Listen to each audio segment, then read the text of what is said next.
বিএনপির মহাসচিব রাজাকার পুত্র রাজাকার শাবক ফখরুল ইসলাম আলমগীর গতকাল একটা বক্তব্য দিয়েছে। অনেকেই দেখেছেন, যারা দেখেন নাই তাদের জন্য বক্তব্যটা আমি আরো একবার দেখাতে চাই। দেখেন। তাদের যে অতীত ইতিহাস, সেই ইতিহাস আমরা সবাই খুব ভালো করে জানি। আগামীতে যেন পুরোপুরি তাদেরকে নির্মূল করা যায় রাজনৈতিক ভাবে, সেইভাবে আমাদেরকে কাজ করতে হবে। মির্জা ফখরুল জামাত ইসলামকে রাজনৈতিক ভাবে নির্মূল করার যে ইচ্ছা প্রকাশ করেছে, এটা কি কোনো স্বাভাবিক ঘটনা? যে কোনো রাজনৈতিক শক্তিকে সমূলে উৎপাটন করার যে মানসিকতা, এইটা কোনো গণতান্ত্রিক পন্থা নয়।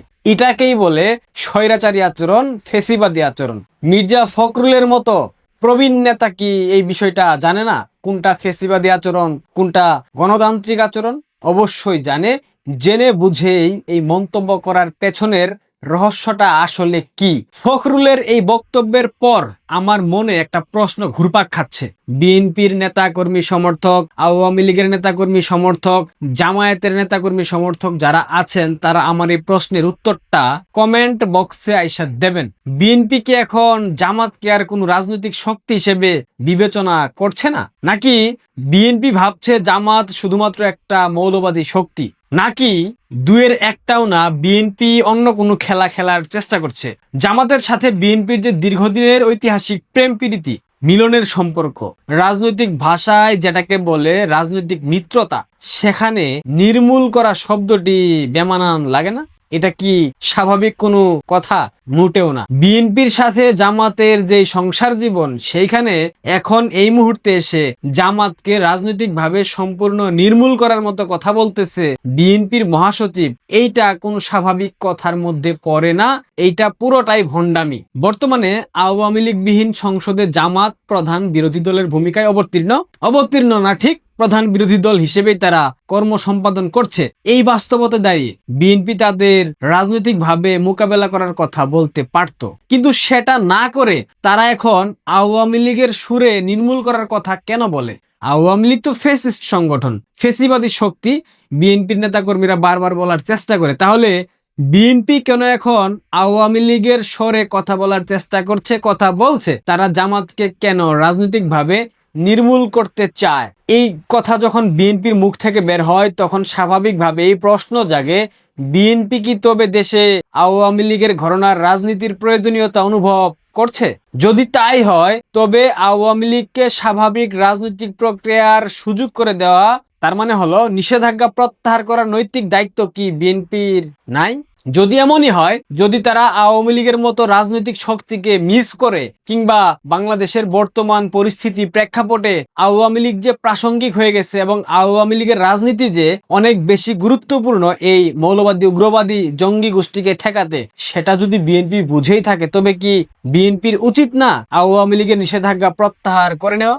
নাকি শুধুমাত্র বিএনপি আওয়ামী লীগের সেই শূন্য স্থান দখল করার লক্ষ্যেই এই ধরনের কট্টর অবস্থান নিচ্ছে? জামাত নির্মূলের স্লোগানটি আওয়ামী লীগের মুখে যতটা যৌক্তিক শোনায়, বিএনপির মুখে ঠিক ততটাই স্ববিরোধী শোনায়।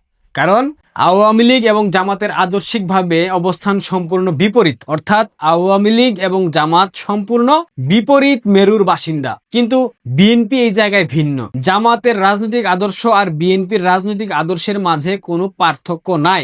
যেটুক পার্থক্য আছে, বিএনপি যখন চিপায় পড়ে তখন মুক্তিযুদ্ধের বয়ান উৎপন্ন করে, এর বাইরে বাকি সবকিছু ভণ্ডামি। তারেক রহমান এই মুহূর্তে যে সকল কথা বলছেন, মুক্তিযুদ্ধের পক্ষের দল, স্বাধীনতার পক্ষের দল, এইগুলা স্রেফ ভণ্ডামি। যদি ভণ্ডামি না হতো, তবে 5 আগস্টের পর বিএনপির প্রত্যক্ষ মদদে বীর শ্রেষ্ঠ, জাতির পিতা সহ 71-এর মহান মুক্তিযুদ্ধে রণাঙ্গনে নিহত মুক্তিযোদ্ধাদের, শহীদ মুক্তিযোদ্ধাদের প্রতিকৃতি, ভাস্কর্য ধ্বংস বিএনপির নেতাকর্মীরা করতো না। তারেক রহমান এখানে বাধা দিত, মির্জা ফখরুল এখানে বাধা দিত, কিন্তু তারা সেটা করেনি। সুতরাং তাদের মুখে মুক্তিযুদ্ধের বয়ান শোনা আর চোরের মুখে ধর্মের বাণী শোনা একই কথা। বঙ্গবন্ধু কন্যা শেখ হাসিনার শাসনামলের শত সমালোচনা সত্ত্বেও যুদ্ধাপরাধের বিচারের মাধ্যমে ইতিহাসের দায় মুক্তির যে প্রচেষ্টা তিনি করেছেন, তা কিন্তু অনস্বীকার্য।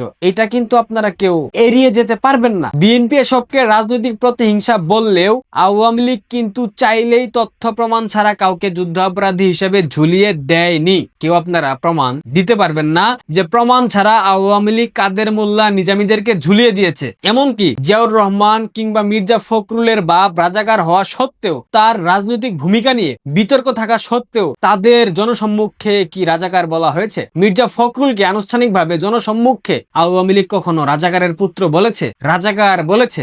বলেনি। জাতীয় ইস্যুতে ভিত্তিহীন অভিযোগ তুলে বিচার করা যে সম্ভব নয় সেটা বাংলাদেশ আওয়ামী লীগ জানতো, সেইটা বঙ্গবন্ধু কন্যা শেখ হাসিনা ভালোভাবে জানতো। অন্যদিকে বিএনপি তাদের সূচনা লগ্ন থেকেই জামাত তথা স্বাধীনতা বিরোধী শক্তিকে রাজনৈতিক ছাতা দিয়ে এসেছে, রাজনীতিতে তাদেরকে পুনর্বাসিত করেছে।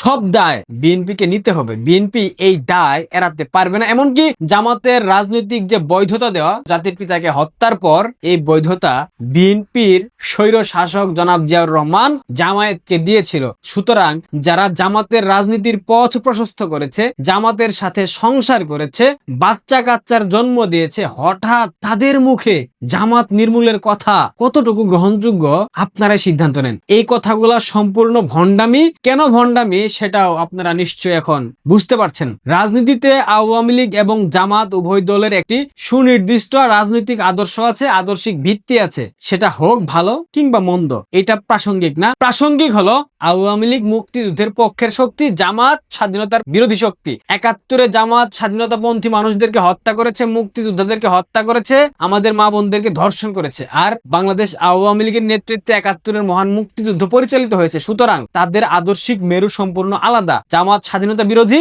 আওয়ামী লীগ স্বাধীনতাপন্থী। কিন্তু বিএনপির অবস্থান এখানে কোথায়? বিএনপি এই দুয়ের মাঝামাঝি একটা অস্পষ্ট জায়গায়। কর্মপন্থা বাস্তবায়নের ক্ষেত্রে জামাত তাদের সুশৃঙ্খল ক্যাডার ভিত্তিক রাজনীতির কারণে বিএনপির থেকে কয়েকশো গুণ শক্তিশালী। বর্তমানে বিএনপির বর্তমান যে সাংগঠনিক পরিস্থিতি, যে সাংগঠনিক শিথিলতা, তাতে করে জামাতের মতো একটি সুসংগঠিত, সুসজ্জিত, সশস্ত্র দলকে নির্মূল করার ঘোষণা দেওয়া পুরোপুরি সাজানো বানোয়াট নাটক। এটা রাস্তার পাগলেও বিশ্বাস করে। এটা যে সত্যিকার অর্থে বলা হয়নি, এটা বোঝার জন্য রকেট সায়েন্টিস্ট হবার প্রয়োজন নাই। বিএনপি যদি সত্যি জামাতকে রাজনৈতিকভাবে মোকাবেলা করতে চায়, তবে তাদের উচিত হবে জামাত বিরোধী অন্যান্য শক্তিসমূহ, বিশেষ করে বাংলাদেশ আওয়ামী লীগকে স্বাভাবিক রাজনীতিতে ফিরে আসার পরিবেশ সৃষ্টি করে দেওয়া। অর্থাৎ আওয়ামী লীগের উপর যে নিষেধাজ্ঞা দেওয়া হয়েছে সেটাকে প্রত্যাহার করা।